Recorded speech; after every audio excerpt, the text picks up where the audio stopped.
It's easy to get tripped up journaling. Trust me, I know. There are so many different ways you can journal, and you're left wondering, well, is there a right or wrong way to do it? I'm hoping by sharing my experiences, using the right way, that this will help liberate you and help you to choose the way or ways that are best for you. To journal or not to journal? 5 questions to consider. Question number 4. Is there a right and wrong way to journal? Answer. There's only one way to journal. The right way. WRITE. Today I want to consider with you 5 ways to journal the right way. It's my goal these ways will make journaling doable for you. Hope and healing are on the way.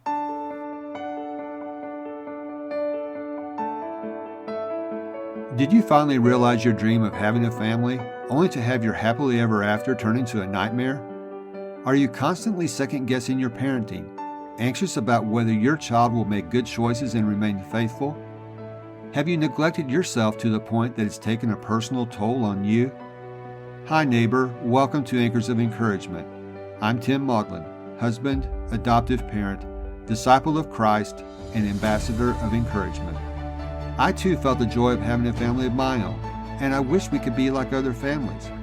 But I found myself up late at night, anxious about my child's future and asking myself, why is this happening? Am I a failure as a parent?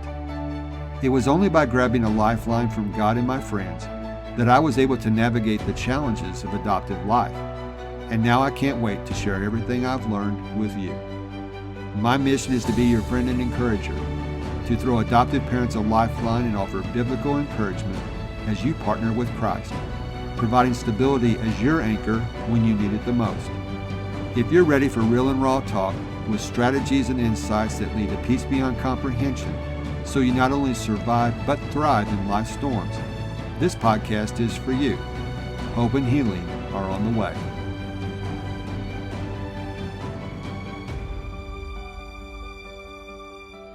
Hi neighbor. Before I get into today's topic, I want to share a review from one of our listeners. Tiffany writes, "Great insights. Tim's podcast is so amazing. As adoptive parents, we've really leaned on this podcast to help us navigate difficult times. He is so insightful in all things adoption. This is a must listen if you need adoption support." Thank you so much, Tiffany. I really appreciate that. One of the reasons this podcast ranks where it does is because listeners like Tiffany have left a review for the show. This anchors the podcast in the rankings. You too can be an anchor of encouragement for other adoptive parents who are searching for answers in their adoption journeys. Please leave a review. It's simple and will only take a few minutes. In the show notes, there's a link to a video that shows just how easy it is to do. Thank you so much. To journal or not to journal? 5 questions to consider. Today we're going to look at question number 4.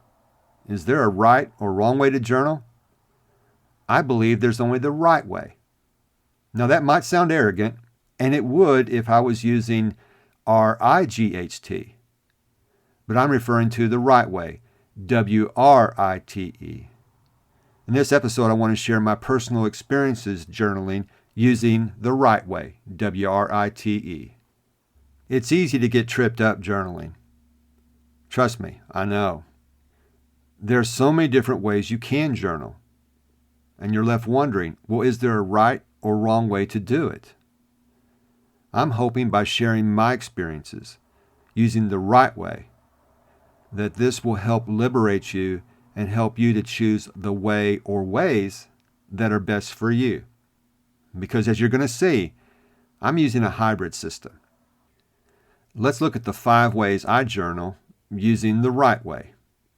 Number 1, journal whenever and wherever. That's what I do. Sometimes I journal in my office. Sometimes I journal while I walk. In preparation for this episode, I found myself journaling in a restaurant. Sometimes I journal in my bed. Sometimes I journal at night. Sometimes it's in the morning.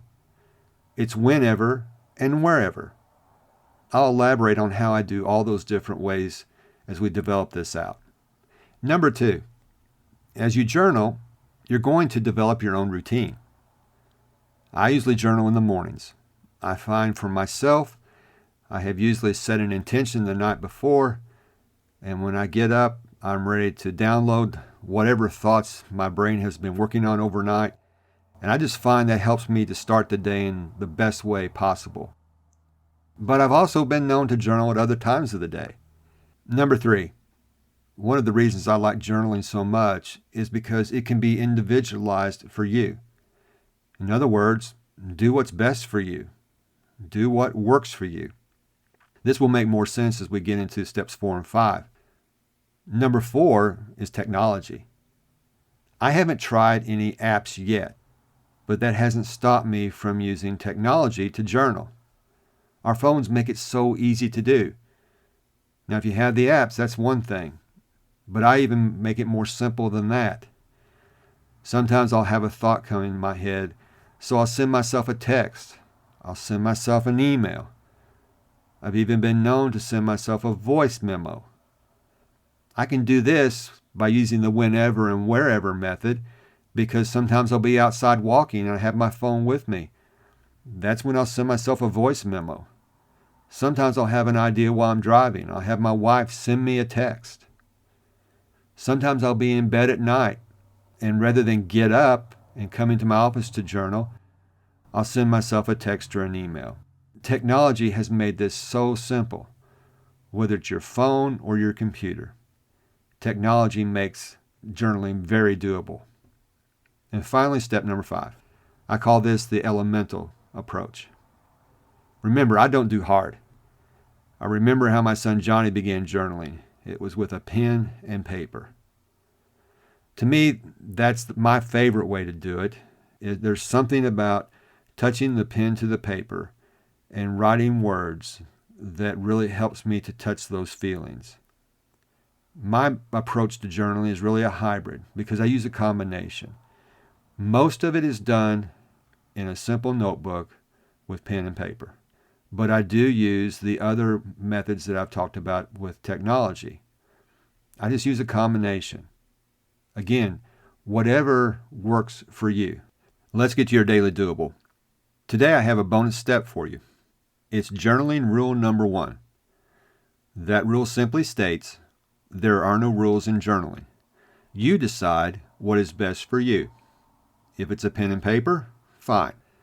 If it's a computer keyboard, fine. If it's an app on your phone, fine. Or if it's some hybrid of all of those, that's fine too. The point is, do what works for you. I want to encourage you to journal. I saw what it did for my son Johnny. I know what it's done for me, and I'm confident it can do great things for you too. To journal or not to journal? Question number 4. Is there a right and wrong way to journal? Answer. There's only one way to journal. The right way. WRITE. Remember, journaling is a process. It's my hope that the right way that I presented today will make journaling doable for you. That's all for this episode. I want to thank you for joining me.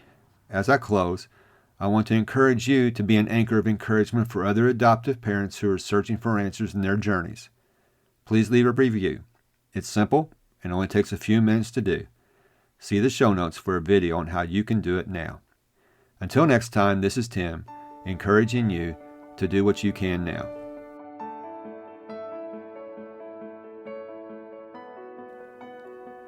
If this podcast has given you the courage and confidence to face storms in your life, the number one way you can thank me is to leave a written review on Apple Podcasts. Tell a friend about the show.